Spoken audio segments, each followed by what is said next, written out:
Donc 2 mots sur la coopération décentralisée dont je suis bien sûr un farouche partisan, avec ces 3 programmes dont certains, on l'a dit tout à l'heure, sont hérités des anciennes régions et dont on a parfois l'impression qu'on les renouvelle pour les renouveler avec parfois les mêmes acteurs, ce qui n'est pas d'ailleurs toujours très sain. Or, s'il y a un domaine où l'évaluation de l'utilisation de l'argent public, puisqu'on parle bien d'argent public, est indispensable, c'est bien celui de la coopération décentralisée, car elle nous oblige à la fois en matière de responsabilité sociale, mais aussi d'efficacité publique. Alors, ça fait des mois, je veux dire, que nous réclamions en GIA des évaluations.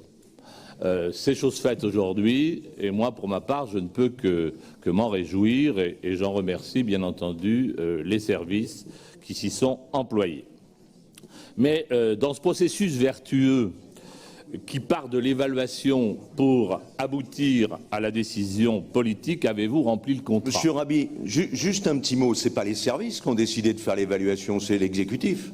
Excusez-moi, oui, mais ça a été fait par un cabinet extérieur. Oui, mais je suppose que les services interviennent sur la base de vos instructions, ou alors vraiment la maison serait mal gérée, on pourrait s'interroger. Pour ne pas féliciter l'exécutif d'une démarche positive, vous passez par les services. C'est un peu facile.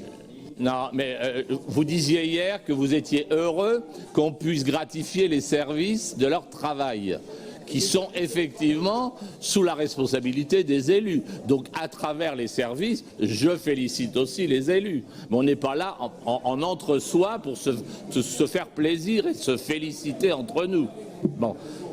Pour une fois, on est d'accord, les services ont toute leur part dans cette affaire.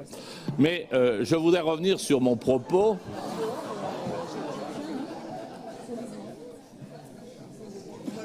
Vous prenez un malin plaisir à nous faire perdre du temps.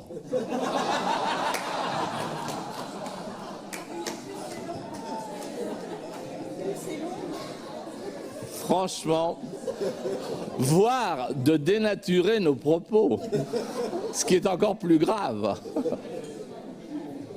Parce que vous riez, mais pour moi, la coopération décentralisée n'a rien de risible. C'est au contraire un sujet extrêmement sérieux. D'abord, je ne suis pas le seul à rire. Deuxièmement, vous entraînez la foule. Je ne ris pas de la coopération. Hein. Alors, visiblement, entre nous, il n'y a pas de coopération, ça c'est clair. Hein. Ça, tout le monde le sait. Je confirme. Je le confirme également. Bien, alors merci aux services et aux élus du travail qu'ils ont effectué. Alors, revenons, je dirais, au sujet qui nous occupe, parce que, je dirais, dans ces évaluations, il y a un processus vertueux qui part de l'évaluation pour aboutir à la décision politique. Et la question que je posais tout à l'heure, c'est est-ce que vous êtes au rendez-vous ? Et avez-vous rempli ce contrat? Pour nous, la réponse est non.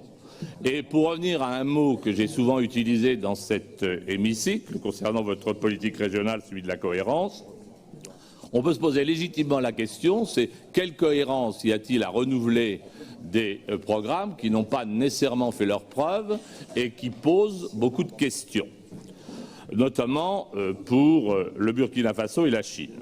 Alors bien sûr, il faut savoir lire les conclusions des évaluateurs qui sont liés par contrat avec l'exécutif et les services.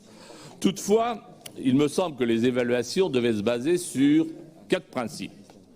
La cohérence interne, la cohérence externe, la pertinence et l'efficience. L'idée était bien sûr de déterminer une stratégie globale. Or, je suis obligé de constater que cette stratégie globale, il n'est pour nous difficile de l'apprécier sur ces bases. Or, sans rentrer dans le détail, je voudrais seulement donner quelques exemples des critiques qui ont été formulées. Problème de clarification, investissement mal dirigé, problème de professionnalisation des acteurs, attentes insatisfaites, problème de choix, stratégie pas partagée par les autorités locales, actions qui n'ont pas d'effet déclencheur ou absence de stratégie internationale de communication. Donc, si vous voulez, en gros, ces programmes ne correspondent pas vraiment aux attentes.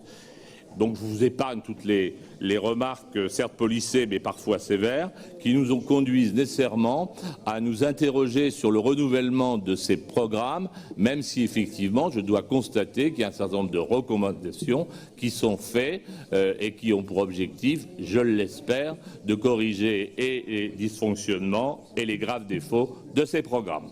Et bien sûr, nous en prenons acte.